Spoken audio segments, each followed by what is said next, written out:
And now it's time for Power of Prophecy with your host, former professor at the University of Texas at Austin, career United States Air Force officer, and best-selling author, Texe MARRS.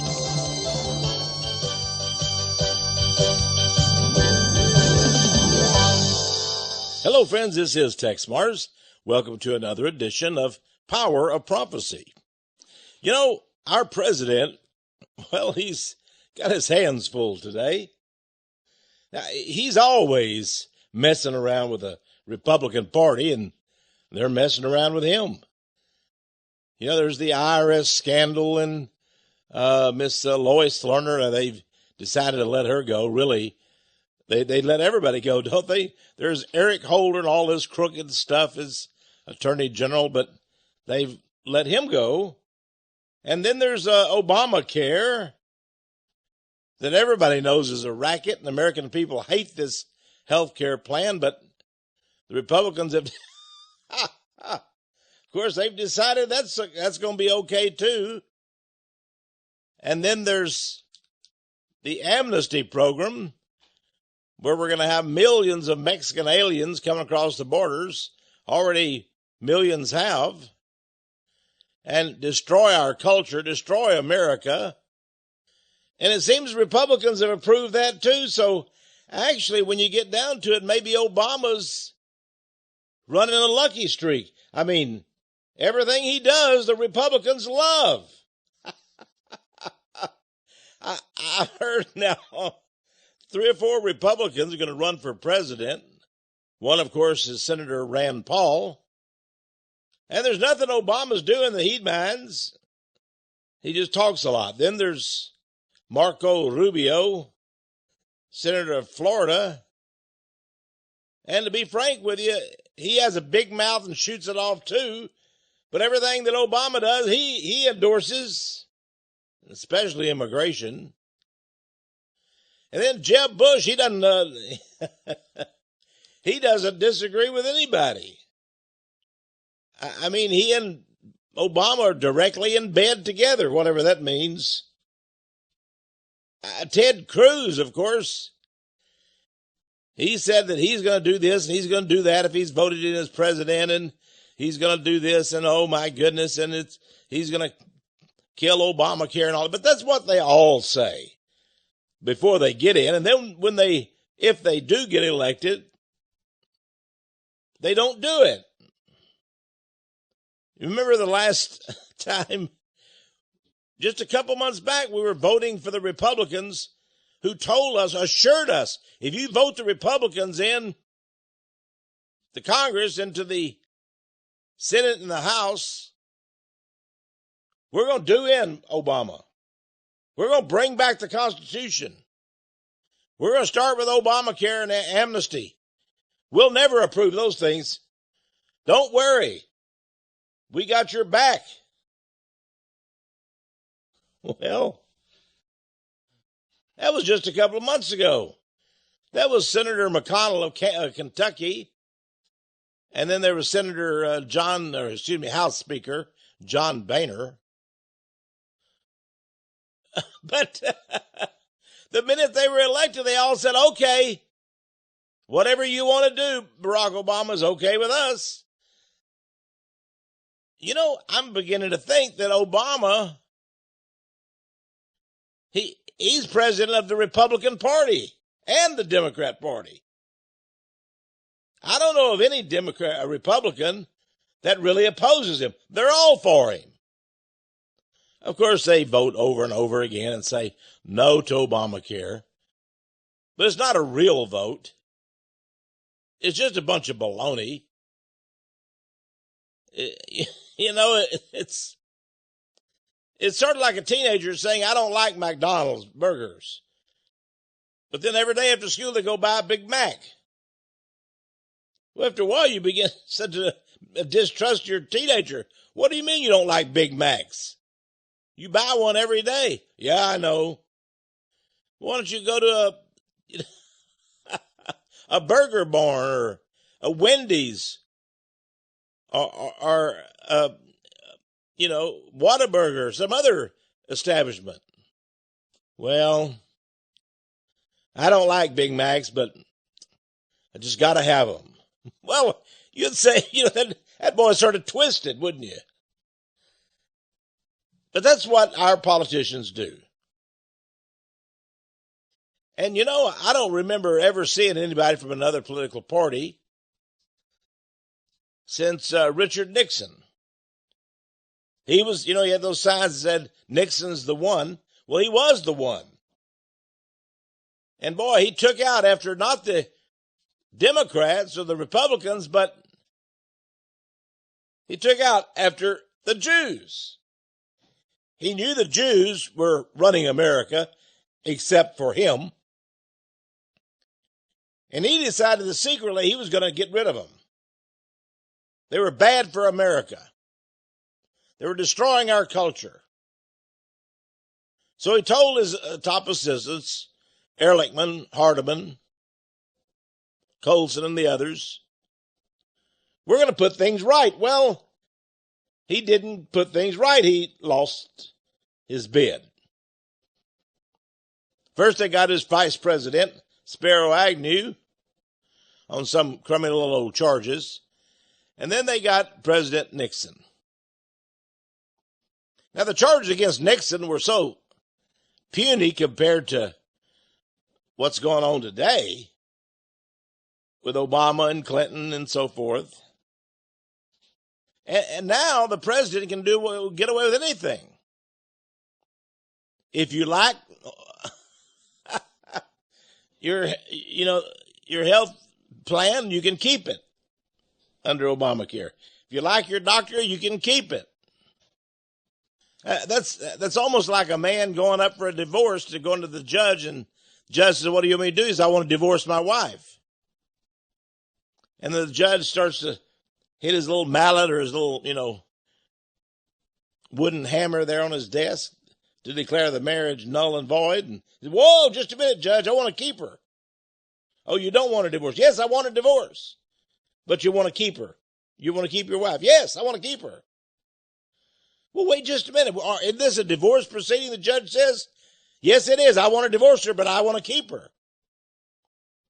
I don't even think Judge Judy would go along with that. Do you, folks? I really don't. Judge Judy would say, listen, get out of my courtroom. I want a decision made. Well, today we're going to talk about President Barack Obama and the war that he's involved in. Now, you may not believe it, but he is warring with a certain group. It's not total all-out war yet. It's sort of a cold war. But it gets hot a little bit on occasion. And it really began shortly after he took office.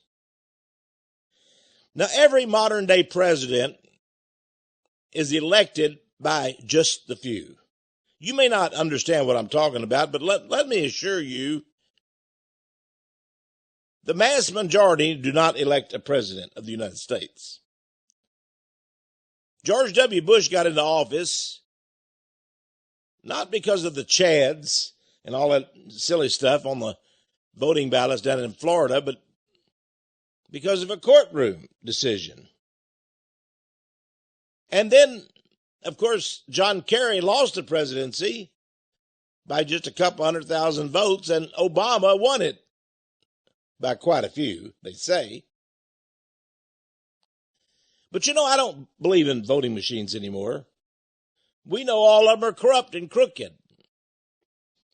And I've seen case after case where demonstrations were given and a person would vote for a certain party, Democrat or Republican, and no matter what button they push, it'll always go for the Democrat.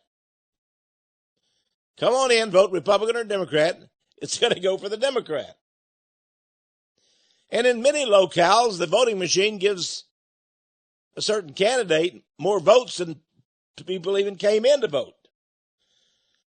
So voting machines are all crooked. It depends on who owns them and who maintains them. We need to go back to the old paper ballot, but then they cheated on them, didn't they? That was who counted the ballot. And as America has grown more and more corrupt with less integrity, it seems like the elections are just, well, they're all crooked, corrupt. Now, Nixon lost his first election to John F. Kennedy. They say he only lost in one state, Illinois. But it was the crooked Daley machine in Chicago that put Kennedy into office. Nixon was going to sue. He knew it was all corrupt. It was right there in Chicago. That's where all the votes came in for his opponent. But the big boys told Nixon, don't complain. Just sit back. Don't let everybody know how crooked the system is. Sit back and eventually we'll make you president. And you know, he did. He was patient. He sat back. And before the decade was out, they made him president. Well, it can't be then that President Obama is making war with the Republicans. The Republicans and the Democrats agree on about everything. You may think they don't, but I promise you, if you were sitting in a chair across from me right now, I could persuade you, I could convince you by the preponderance of the evidence that there is no such thing as a Democrat and a Republican Party in America. There's no such thing. Both of them sponsor abortion. That's right. You say, oh, no, the Republicans, they're against abortion. Yes, they are. No, they're not.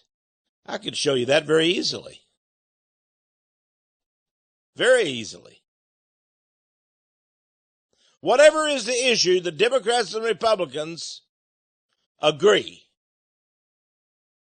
And not only that, the so-called pressure groups or influence peddlers,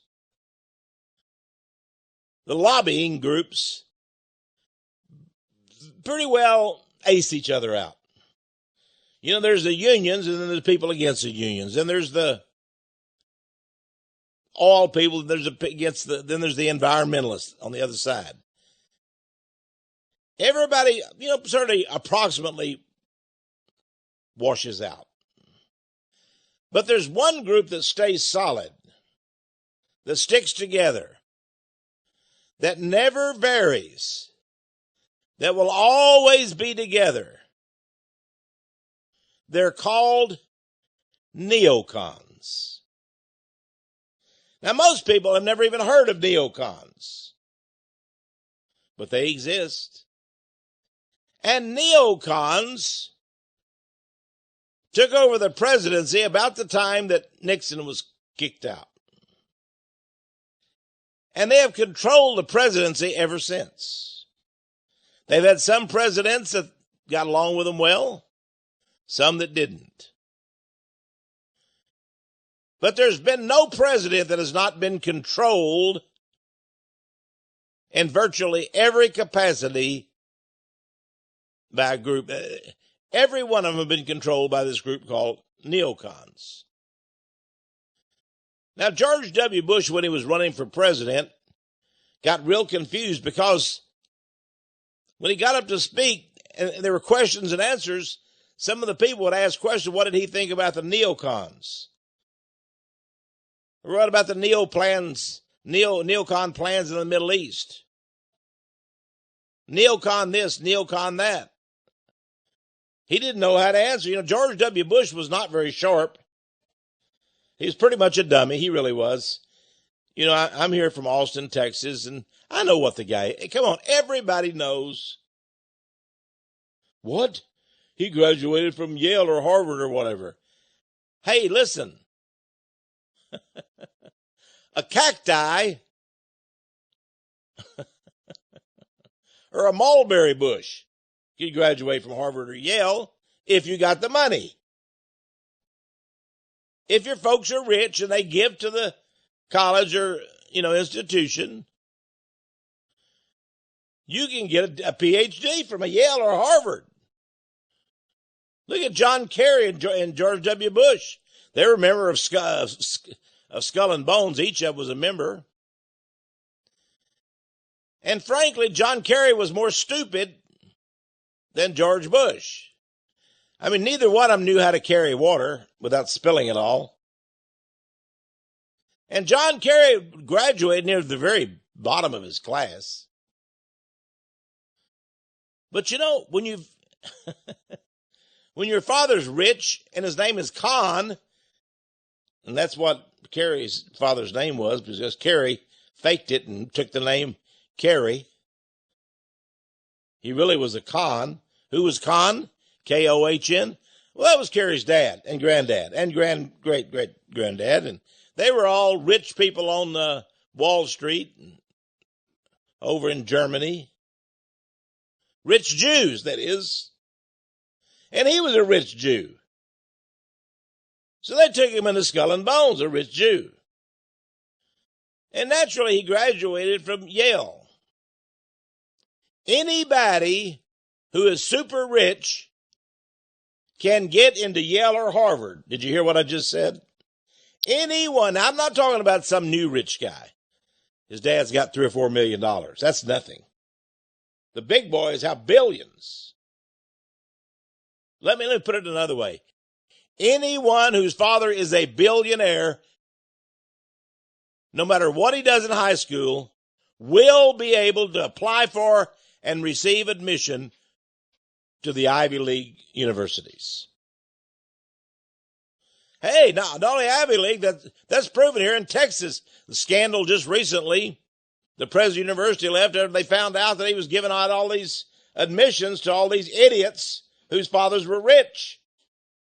They were giving money to the university and they were getting admitted into class, even though you had to be, at least in the top 1/3 of your class to go to the University of Texas. These guys didn't make it. I mean, they were the bottom 1% of their class in high school. But there they were going to UT. Not only that, if you get in the University of Texas and your father's rich, you will graduate. Anyone whose father is super rich can get into Yale or Harvard or Princeton or whatever, and that individual will graduate. He may get a C- all the way through, but he'll graduate, or she will. And if they want to go into the law school, they'll get into the law school. Same way. And if they want to be on the Harvard Law Review, all they have to do is say, well, my dad's so-and-so. Oh, yeah, you look like a great writer. You'd be a great team player on our Harvard Law Review.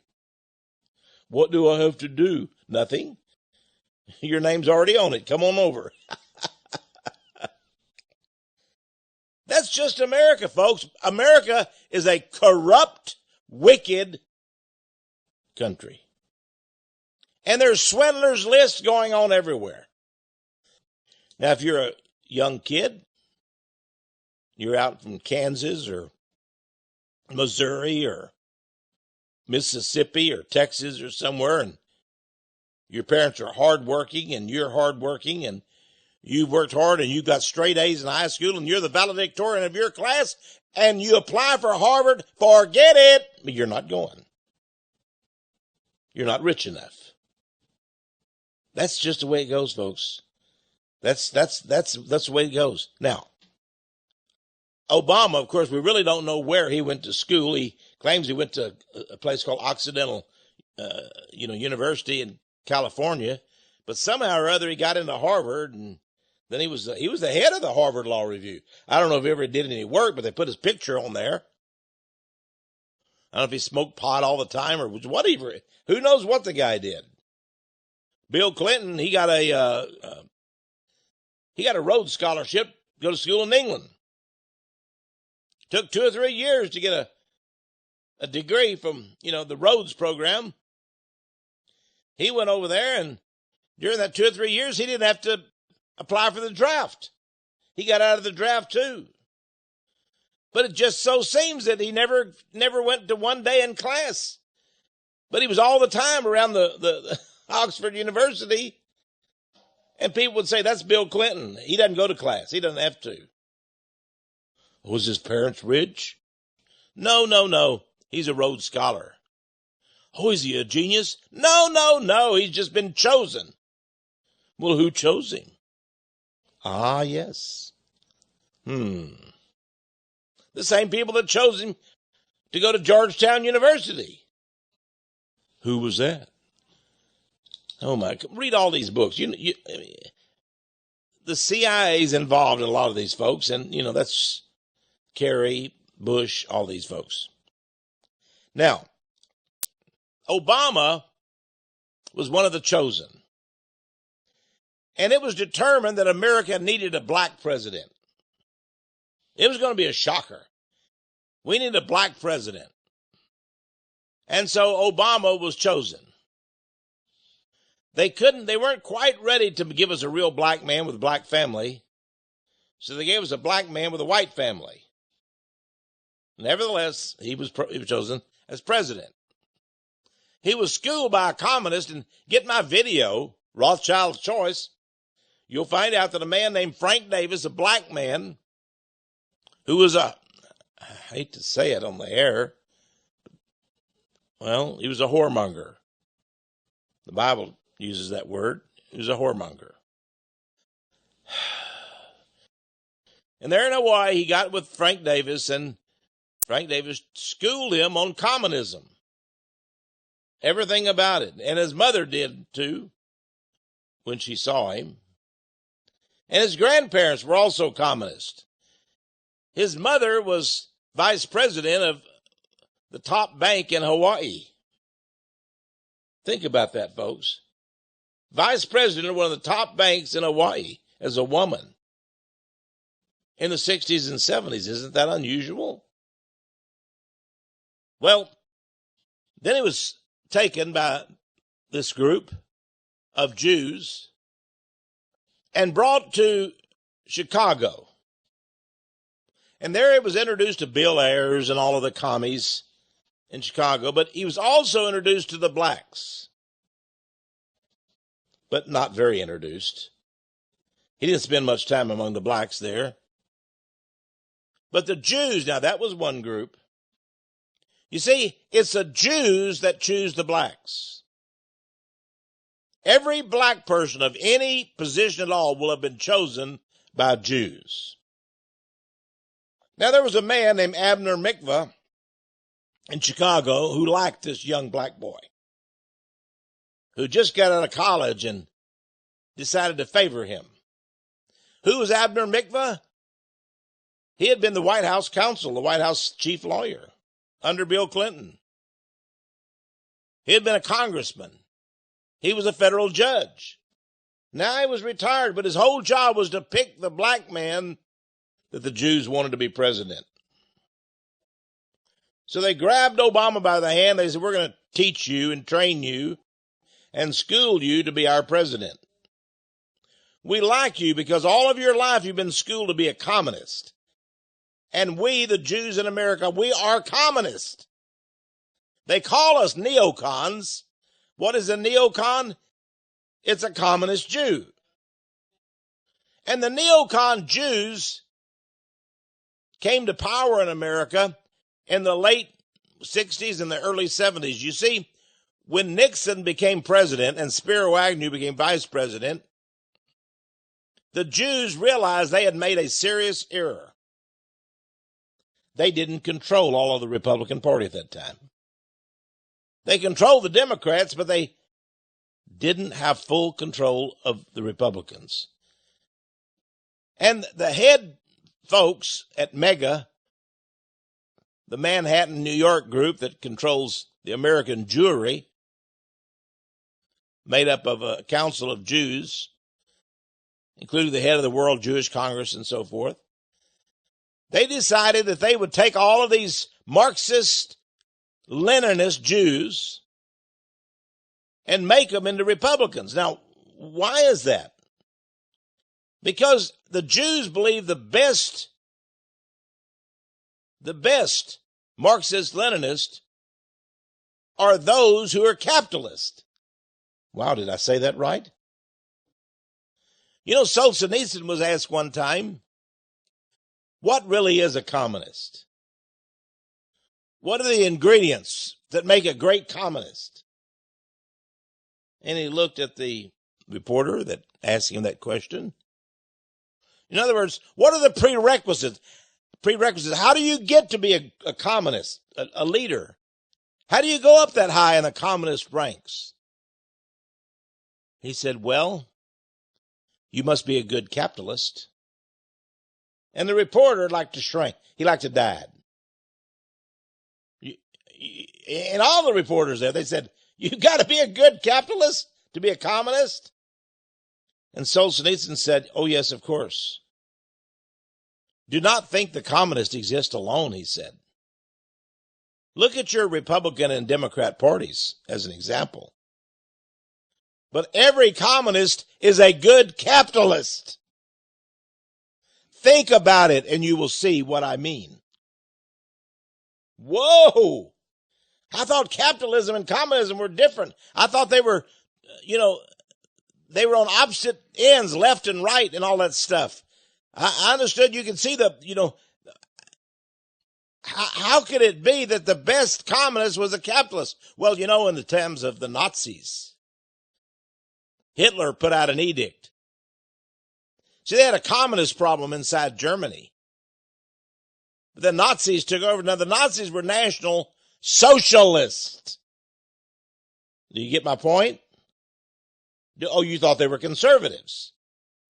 No, the Nazis, that's short for National Socialist Party. And he noticed something, that communists were radicals, willing to kill, to lie, to cheat, to steal. They were people that he could use. So Hitler made an edict that to be a member of the Nazi Party, you had to have a lot of things on your record that were good. But one of the things that got you instant recognition was that you were previously a member of the Communist Party. If you had been a communist, you could be a Nazi. Other people had to have other credentials and so forth. But if you were a member of the Communist Party and you left the Communist Party, then that qualified you to be a Nazi. So the Jews, who are the capitalists, who own the banking in America, are all communist. And the nation of Israel in 1948 made as its first prime minister a man named Green, whose name was changed to Ben Gurion. David Green became David Ben Gurion, and David Ben Gurion, a communist and a Marxist-Leninist, became the first prime minister of Israel. Isn't that something? Now, how many Americans know that Israel was a communist country and they took over the Palestinians and began to kill them and commit genocide because they had all the weapons? Where did they get the weapons from? Well, the communists, the nation of Poland and Czechoslovakia and so forth, that were communist, gave Israel all of its weaponry and allowed them to conquer Palestine. Communist and capitalist go together. When Gorbachev came to the United States some years ago, he was given an airplane that took him everywhere he went, a free airplane. What was the name of the airplane? Well, it was called Capitalist Tool. Who owned it? Forbes. Mr. Forbes of the Forbes magazine, a great capitalist. He flew Gorbachev, the head of the communists, all over America in the Capitalist Tool aircraft. Think about it, folks. And I'll be right back after this brief message. We're going to talk more. You'll see how Barack Obama is making war with the Neocon Jews. But not too much war. We'll be right back after this brief message.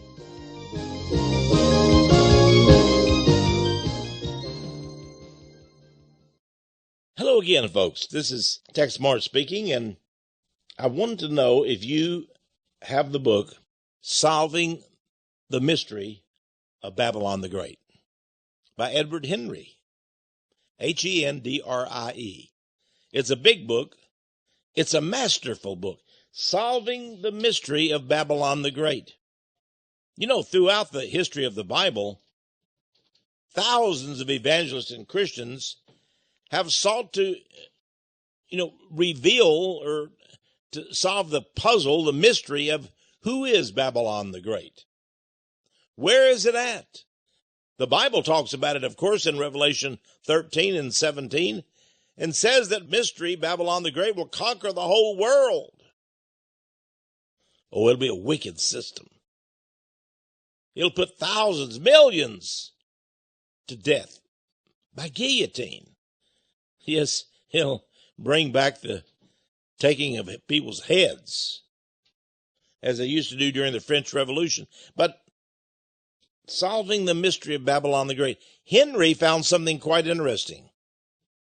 He found that the nation of Israel would make a comeback in the last days. And everybody says that. Oh, Israel's going to come back in the last days. Henry says that's right. It will come back. It has come back as a very wicked nation. It is mystery, Babylon the Great. But it's interesting that others say, no. Babylon the Great, that's actually the Roman Catholic Church out of Rome. Rome is mystery, Babylon the Great. Hendrie found that when you scratch beneath the surface, you find something amazing. The Roman Catholic Church has entered the field of Judaism, and Judaism has taken over the Catholic Church. Does the Pope not work for the Sanhedrin? Now, it doesn't seem possible that the two chief candidates for Babylon the Great would come together in the last days, the Roman Catholic Church and Judaism, the Jews, and they could become as one. It's an astonishing proposition that Edward Henry has made, but he's done it. It's astonishing to me. It's one of the greatest books I've ever read. Really is. Now, I want to offer you this book for $25. It's the size of 2 or 3 books, actually. It's a big book. It's a study book, let me tell you. And it's very exciting to see that the Catholic Church, all of these rituals and these practices come from Judaism. And where did Judaism pick them up in the first place? Why, in Babylon, when they were captive there. And in Egypt. They come from Egypt and Babylonism, and they broke into Judaism. The traditions of the elders, Jesus said they were. Jesus said they're not of God. And in fact, they have now wormed their way, burrowed their way into the Catholic Church. Is the Catholic Church a form of Judaism? Is the Pope indeed the chief rabbi? Wow. I tell you, you'll wilt when you read this book. It's an amazing book. I want you to have it. Again, $25. Ask for Solving the Mystery of Babylon the Great. Solving the Mystery of Babylon the Great. Here's how to get your book. Send $25 and $5 more for shipping and handling. A total of $30. To Power of Prophecy, 1708 Patterson Road. That's Patterson Road, Austin, Texas, 78733. You can also go to our website, TexeMARRS.com. See how easy that is? TexeMARRS.com. Or PowerOfProphecy.com. And you can order the book. Or you can write us a little note at 1708 Patterson Road, Austin, Texas, 78733. Again, the book is Solving the Mystery of Babylon the Great. For a total of $30, that includes all the shipping. And we'll get it right in the mail to you. Okay? Now, our phone number, if you'd like to call, is That's toll free. 1-800-234-9673. 1-800-234-9673. And now let's return to our program. We're looking at President Obama and his war, an ongoing war against the Jews, against the Neocon Jews, and against the political saboteurs who are helping them. You know, recently, Benjamin Netanyahu came to our Congress, the Prime Minister of Israel.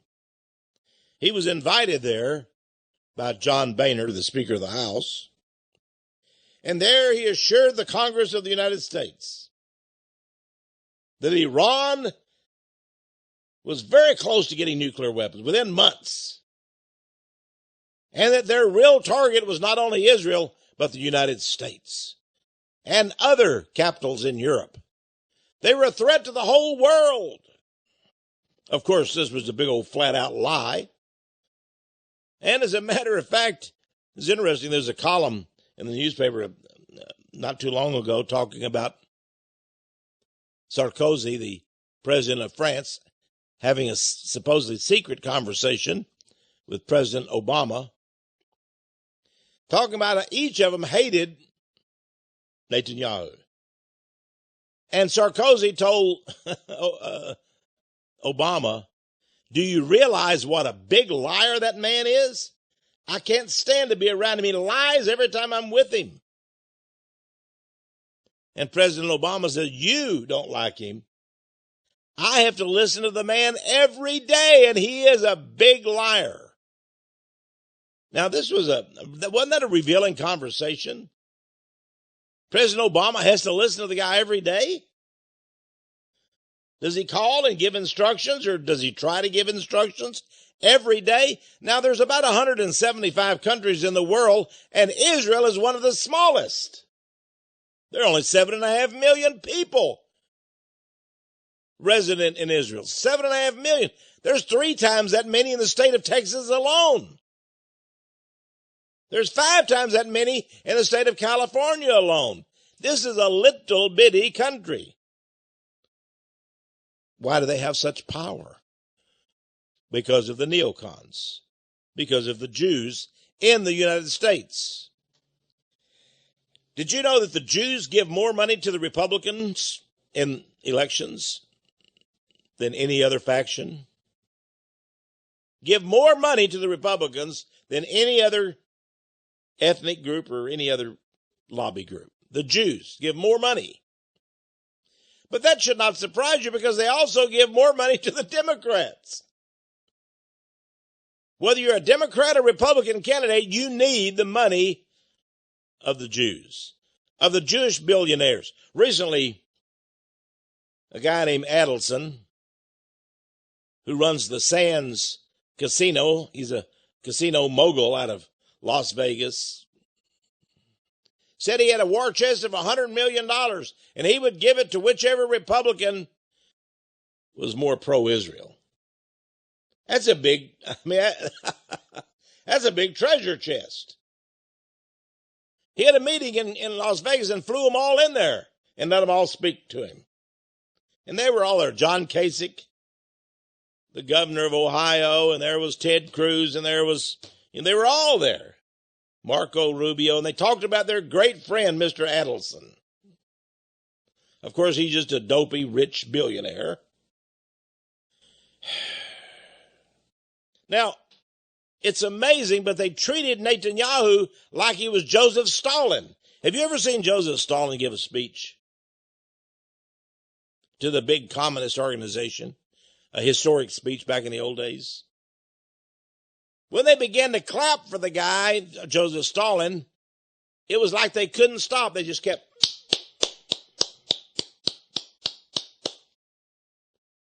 And here's the amazing story.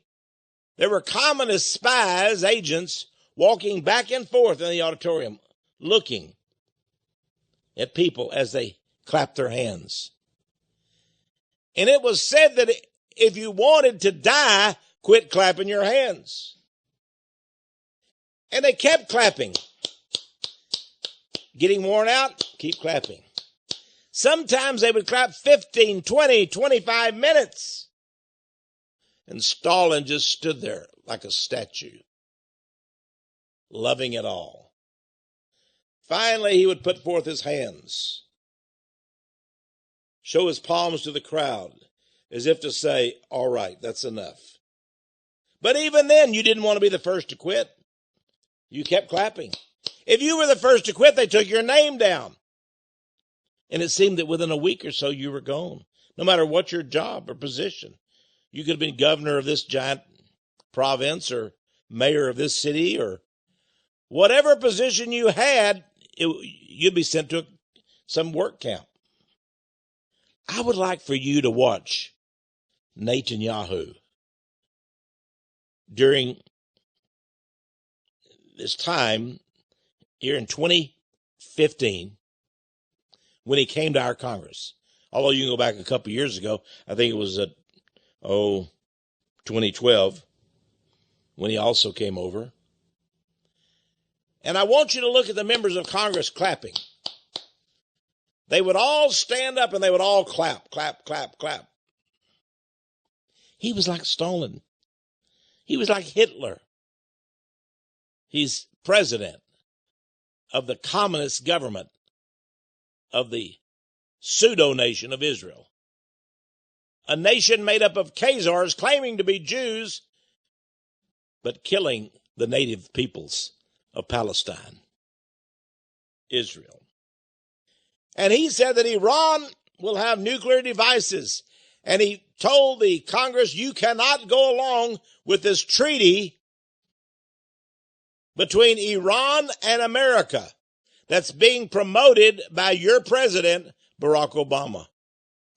Our Congress was being told they would not be able to approve that treaty, that arrangement, the peace agreement between Iran and America.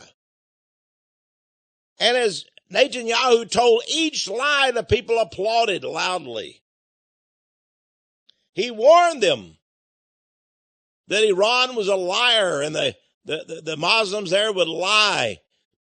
And they would tell us they weren't working on nuclear bombs, but they would continue to work on them. But of course, since 1998, about every 2 years, Mr. Netanyahu has given a speech assuring us that Iran was only a few months away from achieving success in the nuclear bomb era. And if he were to give a speech today, he would say it's only a couple of months and they'll have nuclear bombs. And 6 months from now, he'd be saying it's only a couple more months and they'll have them. Now, let me just give you some clues to the world, folks. If you don't know it, if you've listened to this liar, this devil who wants a war in the Middle East, who wants Obama and the United States troops to lose more limbs, we've already got about 500,000 men and women without a limb, having lost an arm, a leg, some of them 2 legs, some of them all 4 appendages. In the Middle East, Israel has 300 bombs at least that they stole from America. They stole our atomic bomb plants. They've got the bombs there. How do we know that? Why, Obama is the first president to release to the public a classified CIA report. A CIA report that Israel's nuclear bomb plan consists of their stealing the atomic bomb and hydrogen bomb plans from America and going in the Negev desert there and building factories and building these bombs. They've had these bombs and they have lied and said, we have no bombs. But they've lied to us. And now Obama is the first president to ever publicly tell the American people. He released a report to the public. What audacity to tell the American people that Israel has lied to the American people and to the whole world, even to its own people in Israel, and denied having nuclear bombs, which it does have. Obama outed them. That's why they hate him. That's part of the war. that Obama's carrying out against them. Now, if you don't think that's a hard one, think about it. That's their golem. That's their monster. That's what they threaten the whole world with. These nuclear bombs. They've got the nuclear bomb. And they're pointing the finger at Iran and saying, oh, if we don't stop them now, we got to stop them. They might get a nuclear bomb in a few months, in a few months, in a few months. And they keep putting it off, kicking the can down the road, so to speak. Iran has never tested a nuclear weapon.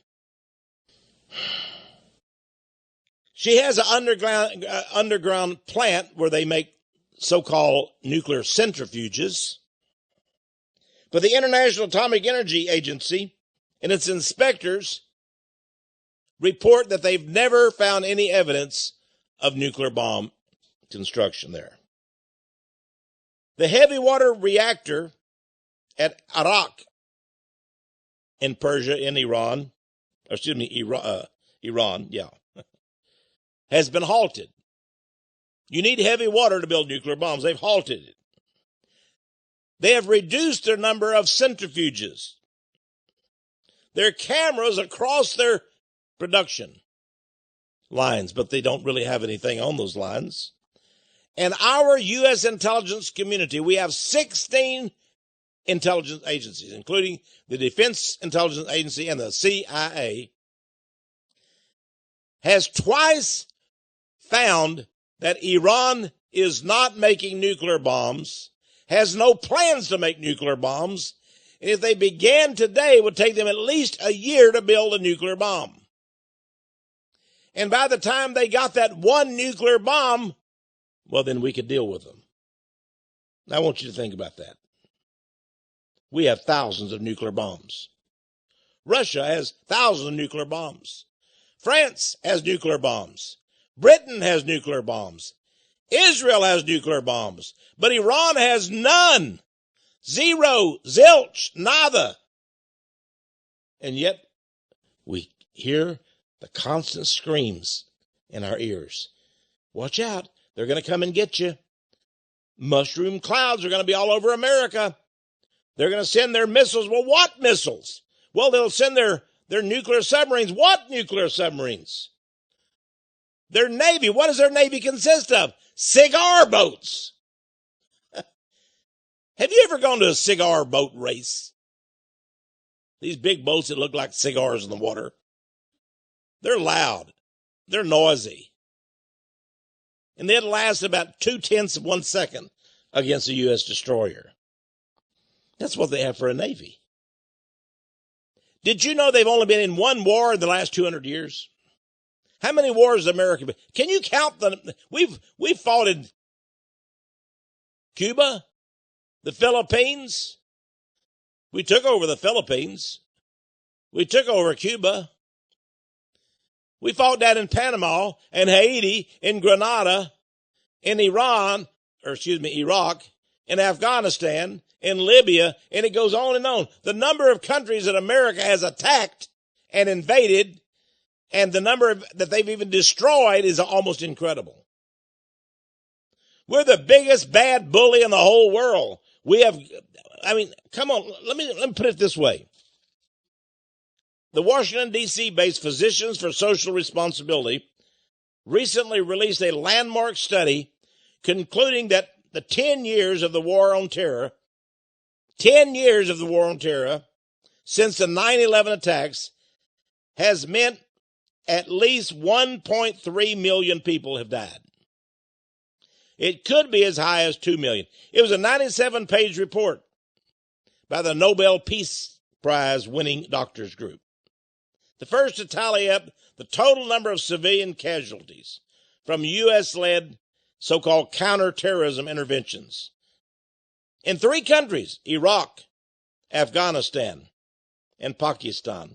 It doesn't even go into Libya and Yemen and Aden and all these other countries. Millions of victims. Millions of victims. How many has Iran had? None. They did get involved in a war, though. Back about 15 years ago, when Saddam Hussein was in charge of Iraq next door, the United States incited Iraq, gave him all kind of weaponry, even some chemical biological weapons, a few, if he would attack Iran. He did. And they fought for years on the border there. Neither one could defeat the other. Think about that. Iran fought for years against Iraq on their borders, and neither one of them could have the victory. General McNichols, I think his name was in charge of our troops over in Afghanistan, was asked how long would Iran last in a war with the United States. He said, come on, get serious. We would squash them like ants. But that's what Israel wants Obama to do, to squash Iran like ants, to use all of our military weapons, squash them like ants.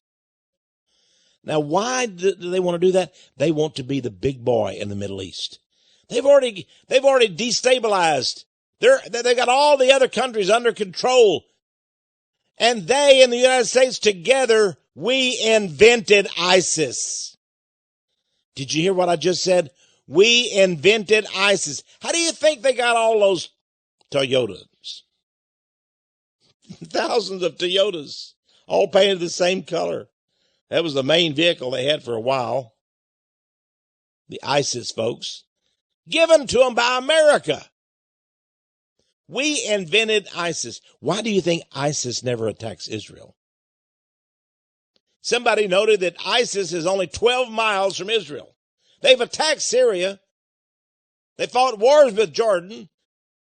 They fought the Kurds up in northern Iraq. They fought the Iraqis. They're now in a war with the Iranians. But ISIS has never fought the Israelis. We're told that they hate the Jews more than anybody, and they're right next door, this ISIS is. They're 12 miles from Jerusalem. Why don't they just go in there and conquer it? They're conquering the whole world, it seems like. That's what we're told. They're cutting off the heads of the Christians and so forth. They're demolishing villages left and right. We've got to be frightened of them. Oh, we're so scared of these horrible ISIS terrorists. Oh my, they've got their caliphate, but they never attack Israel. When 9/11 came, don't you know that Tel Aviv has banks, bank buildings, huge buildings, businesses? But those structures were not hit by the terrorists, were they? They say the 19 terrorists were mostly Saudi Arabians that committed 9/11. Why didn't they take the planes and ram them into Tel Aviv buildings? Why did they have to have all this training in the United States and all this training over in Germany? And they finally came to the United States and they finally got these 2 airliners or 3, whatever it was that day. And they bashed them into the buildings. Oh, it was a great achievement. Why didn't they take off from Cairo? Why didn't they go to Iran? Why didn't they hit the Rothschild banks in Tel Aviv? I said Iran. I mean Israel. No, the executives of all those banks and all of those great corporations in Israel, their executives take off, go down to the beach, and then swim around in their bikinis. Well, it's New York City that's bombed. But it's not America that everybody hates. I'm sure they hate America, but isn't it true? They hate the Jews more than anybody. But they leave the Jews alone. Why is that? Well, they're in bed with the Jews. They collude with the Jews. They conspire with the Jews. There's really no war at all, folks. It's a method of getting us involved and destabilizing the entire Middle East. And they next want to destabilize Iran. Why? Because Iran once owned Israel. You never read the book of Esther? The Persian king Ahasuerus, the Persian king controlled the Jews. Now they want to get back at him. The Jews say would never forget, never forgive. They don't forgive. They made Saddam Hussein the Haman of the year. Haman. Twice they made him the Haman of the year. And now they control They control, through their ISIS boys, they control the nation of Iraq. But they want Iran next. They got to have it. They're going to get it if we'll go along with it. But Obama won't go along with it. Now remember, I was the first to tell you some years ago that Obama did not totally go along with everything the Jews wanted. Yes, they put him in office. They made him our president. And they made Rahm Emanuel, who was in the Israeli military, they made him the White House chief of staff. They made an Israeli woman the White House chief of staff also for the first lady. And there was a Jewish man who was the White House chief of staff for Joe Biden. They watched him, didn't they? 3 Jews watching the president, the first lady, and the vice president. But they've all been fired. Obama fired them all. That's why Rahm Emanuel left the White House. And now Michelle Obama has a black woman to watch over. Obama says, I will not kill that many Arabs. He used to be a Muslim. Maybe still is. He doesn't want to kill them. He doesn't care what the Jews say. He said, I've already given you Libya. I've already given you Yemen. I've already given you all these other countries. I'm not going to give you any more. He first said, okay, I'll go in and attack Syria for you. But then he said, well, I'm not going to fight Russia for it. And now he's not going to go into Iran. He needed an excuse not to go into Iran. All this stuff about nuclear weapons and that Iran has promised they won't build them for 10 or 15 years, that's all nonsense. They never intended to build them. But Iran and the United States needed an excuse to show the whole world why there will be no war. Because Obama doesn't want war. Most of our troops have come home from Afghanistan. Most of our troops, except for a few special commandos and such, have come back from Iraq. He doesn't want war. They're not going to goad him into it. And so they hate him. He's been as president for 6.5 years. He's got 1.5 years to go. He doesn't want to leave office fighting one of the biggest wars we've ever gotten involved in. That's Iran. He's not going to do it. He keeps saying yes, yes, yes to Israel. Finally, Obama says no. What are they going to do about it? I expect they will just let him stay in there. He's got another 1.5 years. They hate him. The Jews do hate him. They loved him before they put him into office. They made him what he is. But he kicked out Rahm Emanuel. They still know everything he does. They've got everybody. They've got all the Congress, and they're going to do what they can to give him a hard time. And McCain and Lindsey and all these jackals are all after Obama. I say Obama's doing a great job keeping us out of war. We didn't go into war in Syria, and we're not in war in Iran, and it's all because of Obama. They're not able to get us into another big war. Obama has kept us out of war. Thank God for you, Barack Obama. Think about that. Wars kill millions of people. I'm a Christian. I don't want to see them. It's better to talk than to drop bombs on people. Now, he's a socialist. He's a communist. I despise him as president of the United States. But one thing Obama has done right. He's fought a war against these Jews. Boy, that takes a lot of guts. Good for you, Obama. Good for you. This is Texe MARRS, and you've been listening to Power of Prophecy. My prayer is you'll tune in each week during the same time and discover the power of prophecy.